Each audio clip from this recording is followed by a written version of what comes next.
Welcome to my channel. These are the questions from A Tale of Two Birds. The first question, how did the two birds get separated?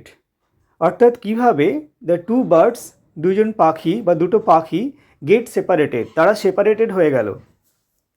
One day there was a big storm. The mother bird died. The strong wind landed the baby birds into two different places. Thus they get separated from each other. One day একদিন দেয়ার ওয়াজ a big Sturm, প্রচণ্ড ঝড় হয়েছিল। The mother bird died, মা পাখিটা মারা যায়।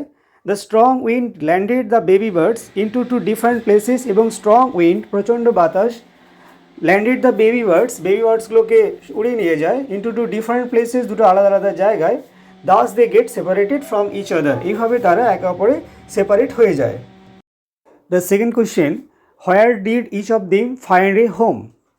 হোয়ার মানে কোথায়, তাদের প্রত্যেকে হোমটা খুঁজে পায়। Where did each of them find a home? One of them got shelter near a cave where a gang of robbers lived and the other reached outside a rishi's ashram a little distance away.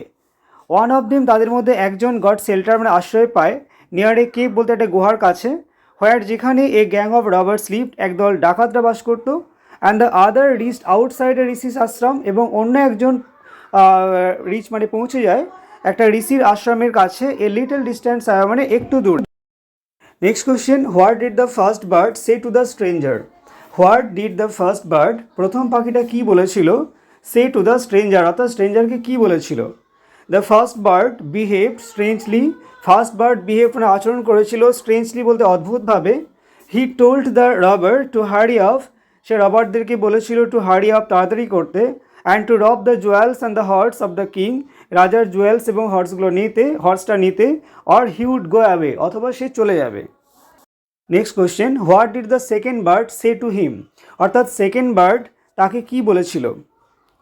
The second bird was very polite and kind in manner. He welcome the king and requested him to come inside for getting rest and taking food. The second bird was very polite, second বার্ডটা ছিল খুবই polite মানে ভদ্র, and kind in manner খুব ভালো আচরণ করেছিল। হি welcome the king, সে রাজাকে ওয়েলকাম করেছিল, অ্যান্ড রিকোয়েস্টেড হিম এবং তাকে রিকোয়েস্ট করেছিল টু কাম ইনসাইড মানে ভিতরে আসতে, ফর গেটিং রেস্ট নেওয়ার জন্য, অ্যান্ড টেকিং ফুড এবং খাবার খাওয়ার জন্য। Next question, how did the Rishi explain the different ways in which the birds behaved? কীভাবে ঋষি এক্সপ্লেন করলেন দ্য ডিফারেন্ট ওয়েজ মানে বিভিন্ন পদ্ধতিগুলো, in which the birds behave যেভাবে পাখিগুলো আচরণ করেছে। The Rishi explain to the king the reason of different behaviour of the birds.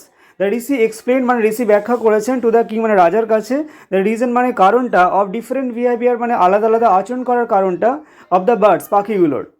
The two birds are brought up in two different surrounding, দুটো পাখি বড় হয়েছে দুটো আলাদা পরিবেশে। One who hear the talk of robbers behave like them, একজন যে ডাকাতের কথাগুলো শুনেছে সে তাদের মতো বিহেভ করেছে। And the other bird who hear the talk of rishi's, এবং অন্য পাখিটা যে ঋষিদের কথাগুলো শুনেছে, ইমিটেটেড দেম অলসো, সে তাদেরকে ইমিটেট করেছে অর্থাৎ তাদেরকে নকল করে বা তাদের মতো করে সে বলেছে। Next question, which one of the following sums of the story best? অর্থাৎ নিচের যে অপশনগুলো তার মধ্যে কোনটা এই গল্পটাকে সবথেকে সামস আপ করছে, অর্থাৎ কোন টাইটেলটা appropriate? One is known by the company one keeps, অর্থাৎ একজন সেইভাবেই পরিচিত হবে যে সঙ্গীর মধ্যে বা যে সঙ্গের মধ্যে সে রয়েছে। তো এটাই অ্যান্সার হবে, one is known by the company one keeps. I have uploaded another video about this chapter in detail. Explanation is there. You can visit that video. You can go there and you can watch that video. And to get videos like this, you can keep my channel subscribed.